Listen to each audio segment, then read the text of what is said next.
Hi, and welcome to Melanie and Cynthia's project on our grounded theory coding. This was our first try at coding this data. We've never done grounded theory before, and it was an interesting learning experience. And I'm going to be talking to you about our initial coding, our focused coding, our memo writing, and our tentative conclusions from the coding that we did. We chose to code the first 3 interviews and look at those line by line for our initial coding. Melanie worked on the computer while I worked by hand. As we looked at the data line by line, we pulled out the gerunds and the ing phrases, the verbs, and we applied codes to each line. Melanie did this through comment boxes on Word, and I did this by hand in the margins. And then Melanie and I talked about our codes and found some commonalities, as well as we wrote some memos.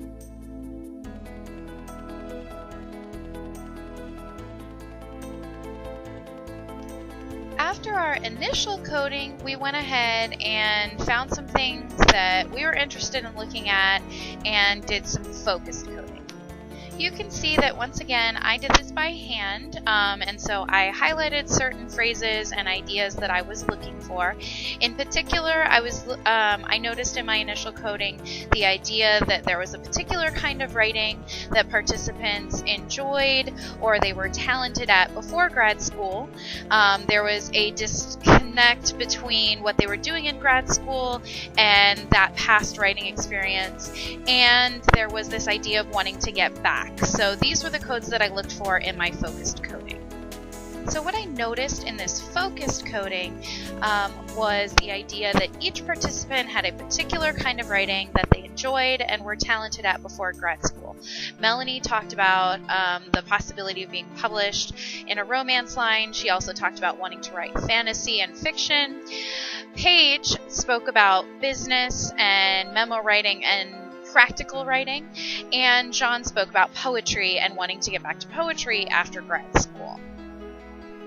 There were a couple of lines that really stuck out to me, especially from Paige and from John, and those included this idea that Paige says, "Unfortunately, the way I write is not privileged in academia, but in the everyday situations I will face in the future will not include such a scrutinizing audience." There was that line, and then there was John's last line in his interview that said, "So maybe the answer here for me is that all of my prior experience makes academic discourse or any kind of writing more difficult."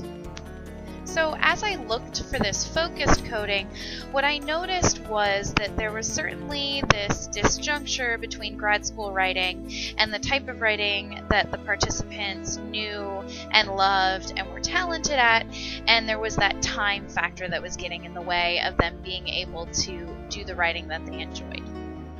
So as I mentioned previously, Melanie worked on the computer, and she worked in different colors to do her focused coding, and then she wrote quite a few memos about what was going on in the data. Now Melanie was more interested in the ways in which the participants were able to transfer things, so she really was looking for that transfer. And I remember talking to her and her saying, "I just really know that they must be transferring things, and there are certain little places, but those were still difficult to tease out as far as where that transfer could have been happening."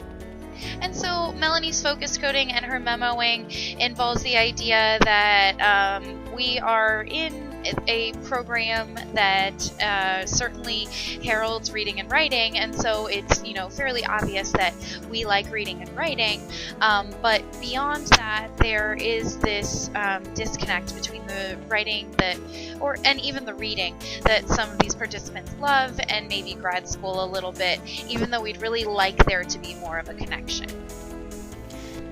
After we finished the initial coding and the focused coding, we went back to the research questions, hoping that what we found would provide answers to those questions.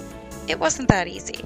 The research questions were, how do graduate students construct academic and disciplinary writing, and how do graduate students position themselves in relation to these constructs? The data provided us with some insight to answer the first question. As we both looked through the focus codes and memos, we could see in Melanie's focused codes and memos that each participant already had a rich background in writing. Two of the participants, Melanie and Paige, also had a rich background in reading. These backgrounds included reading and writing fiction like poetry, fantasy fiction, and romance, and writing on social networks, email, and musical orchestration for children. There is some evidence of transfer. Melanie's teal codes clearly show the most transfer with John, who was able to transfer his email writing strategies to success on the GRE. Paige writes that she used her conversational writing and business writing to help her write in academia. What isn't clear is how the rich backgrounds in reading and writing prior to entering the graduate program helped the participants be successful once they entered the program. We can only guess that these rich backgrounds helped the participants construct themselves as graduate students, but the data doesn't show how that happened. There's no evidence here about how that transfer happened or how the participants used that prior background to construct themselves in the graduate writing. Both Cynthia and Melanie's coding clearly shows all participants' difficulty in writing within the program. Words like difficult and struggle were evident in several places. Cynthia's codes bring to light that the participants had prior writing like fiction and poetry writing that they would like to get back to but don't have the time. Time itself seemed to be an issue with the participants, which is also shown in Cynthia's memos. Perhaps it's within the research that the participants experienced the most disjuncture. Melanie coded prior experience with research in gray, and most of the participants had less gray than any other color, revealing less experience with research than writing and reading.